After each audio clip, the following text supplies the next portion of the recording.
તો કરું મોંઘા તારા સન્માન, તને હરગ ભૂલાવું. શામળા અમારા રઘુરામ બાપાએ બહુ સરસ ઇન્ટરપ્રિટેશન. મને સ્વાભાવિક છે એનો એક સદભાવ. મને પૂછે, બાપુ અયોધ્યામાં રામ મંદિર થયું અને ઠાકોરજી બિરાજ, તો વીરપુરની બાપાનું એવું મને એવું મનમાં વિચાર આવે છે. વર્તમાન ગાદીપતિ રઘુરામ બાપાએ વાત કરી કે બાપુ મારે ચંપતજીને વિનય કરવો છે કે રામલલ્લાના મંદિરમાં રોજ જે પ્રસાદ થાળ ધરાય એ વીરપુરનો થાય, અને એની જેટલી રકમ વર્ષે જે થાય અમે આગળથી ભરી દઈએ, પણ આ રોટલો ક્યાં પહોંચ્યો તમે જુઓ. એ તો બરાબર, અને હું તો સ્વાભાવિક રાજી જ થાવ, સવાલ જ નથી.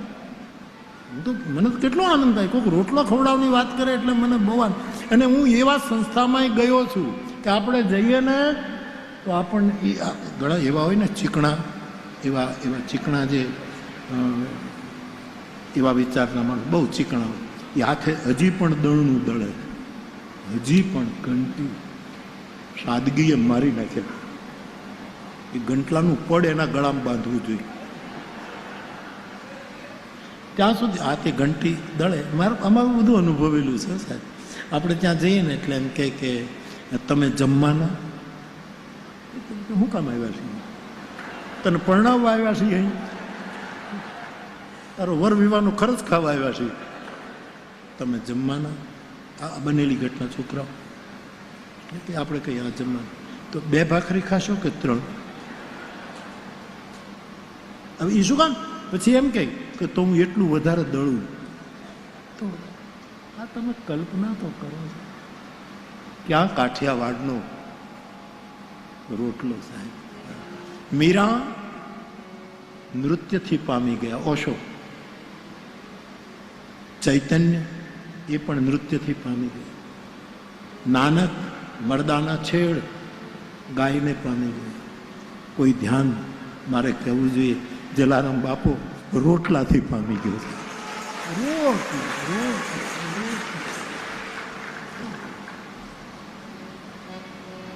રઘુરામ બાપા મને કે બાપુ આ સંકલ્પ મને કેમ આવ્યો છે, પણ મને એમ લાગે છે કે એ દિવસે વીરબાઈ માની માંગણી કરવા માટે ઠાકોરજી આવ્યો જલા વીરપુરના પાદરમાં, અને એમને ખાધા વગરનો વયો ગયો હતો સાહેબ. એટલે એમ થયું કે એને વીરપુરથી રોટલો મોકલી. આ વિચાર જ અદ્ભુત વિચાર, અને એ સ્વીકારાયું, કારણ કે ભગવાનને સ્વીકાર્ય હશે તો હું તે દિવસે ભૂખ્યો આવ્યો હતો, મને હવે વીરપુરનો રોટલો ખવડાવજો. એ જે કંઈ ત્યાં ધરાય છે તે આપણા વીર, આજે આપણો પ્રદેશ આ રોટલો તો આમ સમસમી ગયો કે આપણને પૂછે 2 રોટલી ખાશો 3? અરે ભાઈ હું અડધી ખાઈશ, પણ પૂછવાનું બંધ કરીને અડધી જ ખાઈશ. ને તારું ખવાય? પાછું કેવું બાંધ, તો હું વધારે દળું.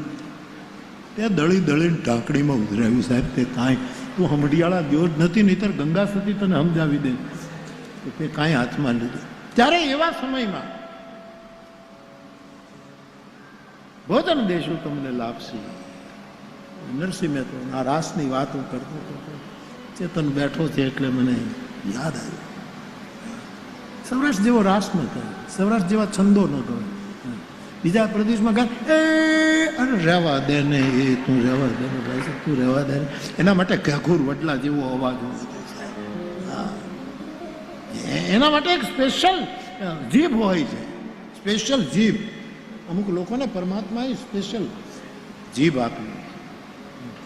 અને રેણંકી અમુક પ્રદેશમાં તમે ગાવ તો નહીં, છોકરા સુઈ જાય, છોકરા બીવી જાય, આવું રણતડ ફટફટ નહીં. છોકરો ગોમતીના નદીમાં રાસ કરી આવ્યો, મને બહુ ગમ્યું. હા ને મેં તો નરસૈયો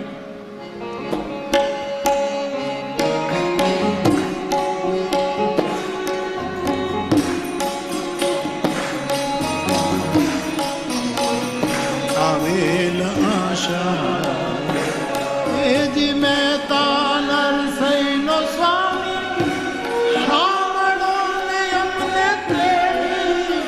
રમાડલા રાસ રે, આવેલ આશા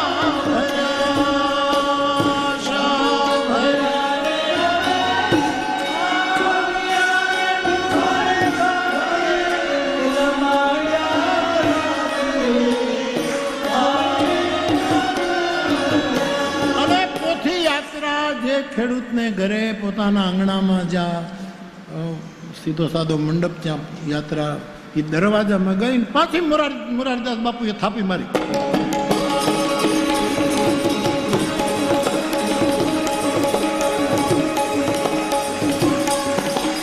અને એમાં શું થયું, ગામનો ચોકીદારી બંદૂક ભરીને તૈયાર હતો. એ વખતે કાંઈ બીજા તો ફટાકડા હતા નહીં, જૂના જમાનાની કથા.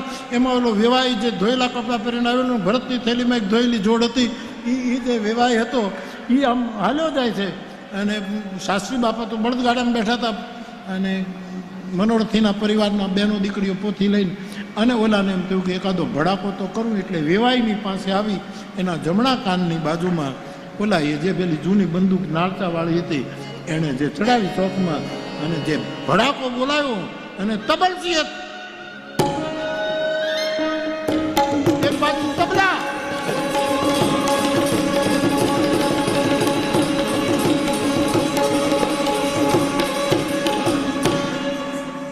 નાના નાના ટોટિયાઓ કેટલા નાચે છે આ છોકરાઓ, કાગડિયા હાવ મોજ કરે છે સાહેબ. એક બાજુ બંદૂકનો ભડાકો અને એક બાજુ પંકજના તબલા. એને વેવાઈના કાનમાં ધાક પાડી દીધી, સમજાતું જ બંધ થઈ ગયું.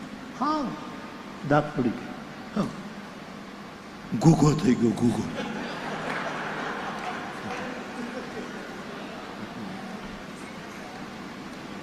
હવે યાર મને ખબર નથી આ બાજુ, પણ અમારા તલગાજડામાં મેં જોયું છે એક ઘૂઘો નામનો જીવડો થાય, ઘૂઘો.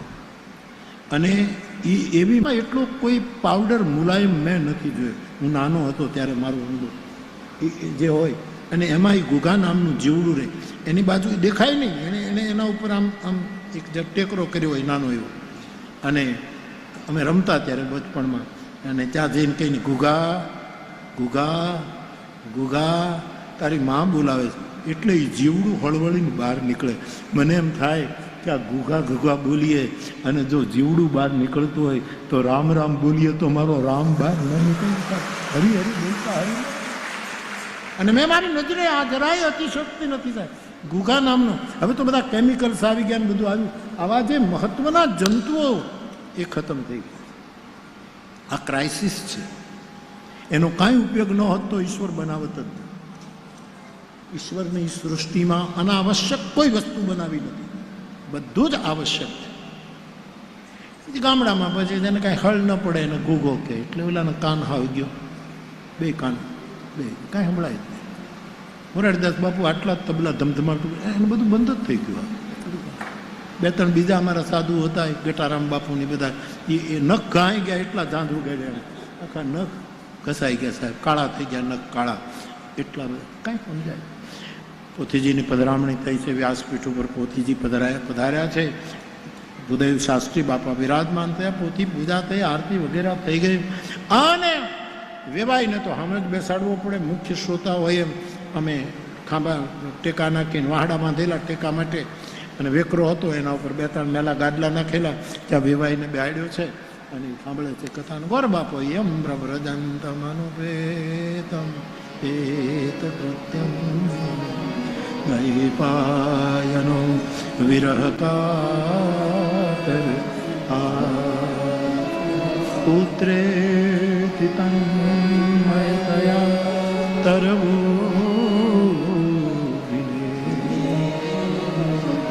જગજીવન દાદા પંડ્યા પણ તલગાજરડાના ભાગવતકાર, જે મને ગીતાના અર્થો સમજાવતા હતા. હું નાનો હતો આ જગજીવન દાદા પંડ્યા હતા, મેવાડા બ્રાહ્મણ. કથા શરૂ થઈ.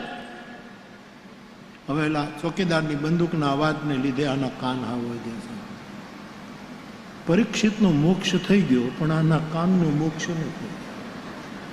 હા, 7 દિવસ આમનામ ઘૂઘો. તોરણ જુએ, કેળના પાન જુએ, આજુબાજુ લોકો એવી સરસ કથા કરે મહારાજજી, અને બધા હસે તો ત્યાં બધું જોયા કરે. ગોપી ગીત ગાય ત્યાં તો બધાની આંખમાં આંસુ આવે, પણ 7 દિવસ કાન બંધ. અહીંયા પરીક્ષિતનો મોક્ષ થઈ ગયો સાહેબ. અને કૃષ્ણાય વાસુદેવાય હરિય પરમાત્મને પ્રણત ક્લેશનાશાય ગોવિંદાય નમો નમઃ કરીને ભાગવત કથાની પૂર્ણાહુતિ થઈ. અને પછી પાછો નિયમ, પછી પોથી લઈને વાગતે ગાજતે ગરદણીને ઘરે મૂકવાનું. વળી પાછા મોરારીદાસ બાપુએ તબલા બાંધ્યા છે અને પછી ધમધમાટી બોલી છે અને એ બધા નીકળ્યા ને વેવાય એમને હારવાર હાલે. એમાં ચોકીદારને એમ થયું કે એક બીજો ભડાકો કરું હાથમાં દિવસે. એ બીજો ધડાકો જ્યાં કર્યો ત્યાં કાનમાં ધાક ખુલી ગયું. આખી કથા એમને વહી ગઈ સાહેબ. એના ઉપરથી થાય કે જવાય, પણ ક્યારેક પ્રારબ્ધ ન હોય તો સંભળાતું નથી. અમારી સતી માતા પોતે બેઠી પણ એને સુખ ન લીધું, કારણ કે બેસવું પડ્યું. શિવજીની સાથે આવી એટલે મારે બેસવું જોઈએ. બાકી આ મહાત્માની શું કથા સાંભળી, કથાનું આખું પરમ સુખ જતું. કથા પૂરી થઈ અને ભગવાન શિવજીએ કુંભજ ઋષિને કહ્યું, બાપજી આપે અમને કથા સંભળાવી, અમારે આપને પત્ર પુષ્પ જે કંઈ આપવું જોઈએ દક્ષિણા, અમે શું આપીએ? અમે કંઈક આપવા જઈએ અમારી રીતે, ને તમારું વ્રત હોય ને તમને ના પાડતા સંકોચ થાય ને વ્રત ભંગ થાય તો અમારે એવું નથી કરવું, પણ આપ કંઈક કહો તો અમે એટલી સેવા કરીએ. ત્યારે કુંભજ ઋષિ બોલ્યા કે હરિકથાનું ફળ, રામકથાનું ફળ રામ ભક્તિ છે મારા. આપ મને રામ, કારણ કે રામ ભક્તિના આપ ભંડારી છો. શિવજી રામ ભક્તિના દાતા છે. રામાયણમાં લખ્યું છે, શંકર ભજન બિના નર ભક્તિને પાવઈ મોરી. શિવના ભજન વગર કોઈ ભક્તિ પ્રાપ્ત ન કરે. તો અમને ભક્તિના દાન કરો. અને અધિકારી જોઈને ભગવાન શિવજીએ રામકથાની દક્ષિણા, ભક્તિની દક્ષિણા આપી છે. અને કૈલાસ જવા માટે મુનિથી વિદાય લઈ શિવ અને સતી નીકળ્યા છે. એ ત્રેતાયુગ હતો. દંડકારણ્યમાંથી રસ્તો જતો હતો. એ ત્રેતાયુગનો રામ અવતાર વર્તમાન હતો. સીતાનું અપહરણ થયેલું અને નરલીલા કરતા કરતા રામ અને લક્ષ્મણ સીતાની તપાસ કરતા ફરે છે. એ રામની દિવ્ય નરલીલા, લલિત નરલીલા જોઈ અંતર્યામી શિવે દૂરથી દર્શન કરી અને બહુ રાજી થયા કે જેની કથા સાંભળીને હું જાઉં એની કથા તો વર્તમાન છે. હે સચ્ચિદાનંદ, હે જગપાવન એમ કરીને બીજો કંઈ પણ ફોડ પાડ્યા વગર શિવજી અસ કઈ ચલે મનોજ નસાવન ચાલતા. સતીએ જોયું કે કોઈ બે રાજકુમાર છે વનવાસીના વેશમાં, એમાં કોઈ સ્ત્રી ખોવાઈ છે અને એને શોધે છે, રડે છે. મારા પતિએ, મારા ભગવાને એને સચ્ચિદાનંદ કહીને પ્રણામ કર્યા. આ કોઈ બ્રહ્મ છે? કથા વિશ્વાસપૂર્વક સાંભળી હોત તો આ શંકા ન પડતી ઈશ્વર ઉપર, પણ શંકા પડી છે. શિવજી સતીની અંતરની સ્થિતિ જાણી ગયા અને સતીને કહે છે, દેવી એક વિનય કરું, આપનો નારી સ્વભાવ છે, આવી શંકા ન કર. એ બ્રહ્મ છે, પરમાત્મા છે. દેવી જેની કથા કુંભજ ઋષિએ મને તમને સંભળાવી, ભલે તમે ન સાંભળી, અને જેની ભક્તિ મેં દક્ષિણાના રૂપમાં કુંભજને આપી, એ મારા ઈષ્ટદેવ પરમાત્મા પરબ્રહ્મ છે. શંકા ન કર. અને ભગવાન શંકર પાર્વતીને રામ તત્વ શું છે એ સમજાવતા એક છંદબદ્ધ વાત કરી છે.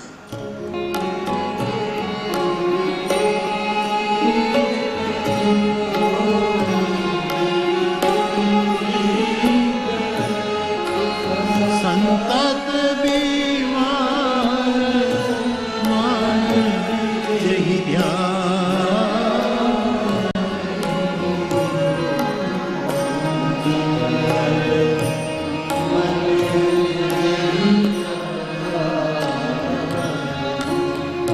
કહીને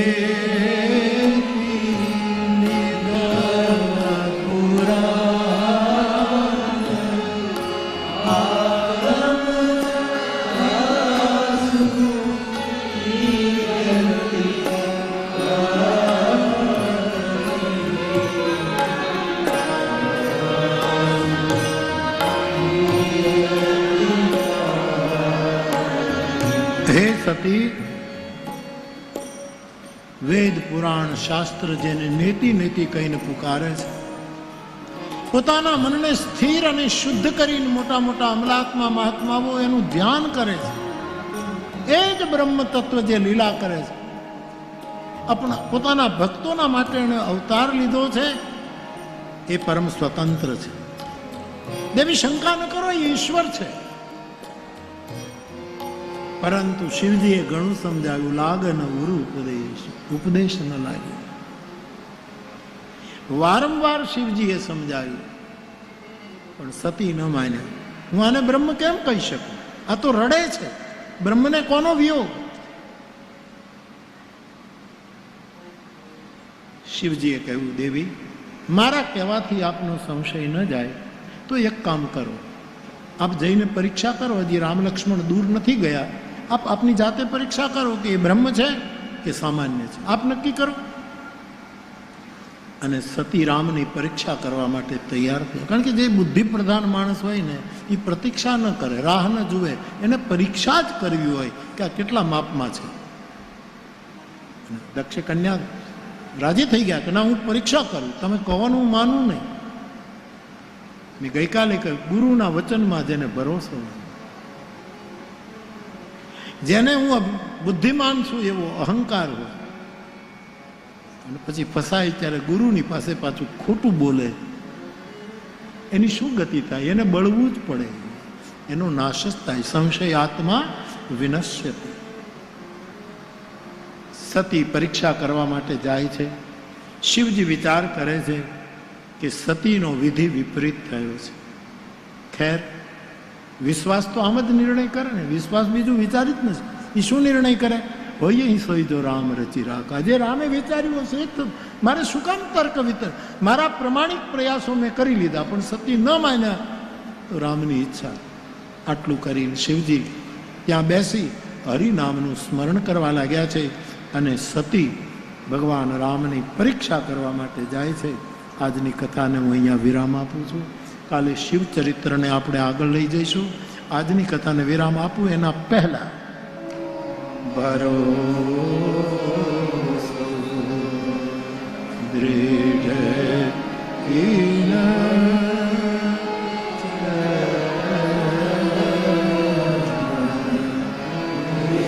અને 1-2 મિનિટ હરે રામ.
પવન તનય સંકટ હર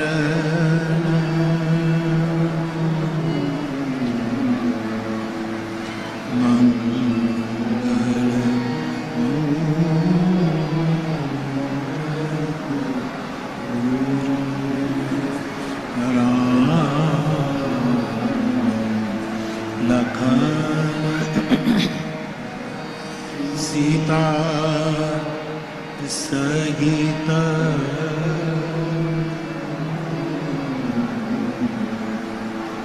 હૃદય વસ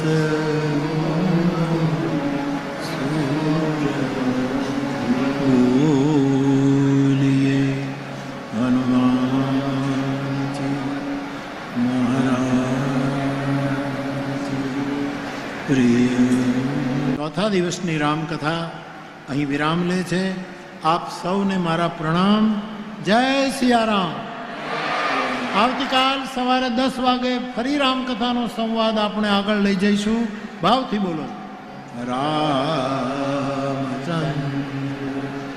ભગવાન પ્રિય બાલકૃષ્ણ ભગવાન પ્રિય સદગુરુ ભગવાન પ્રિય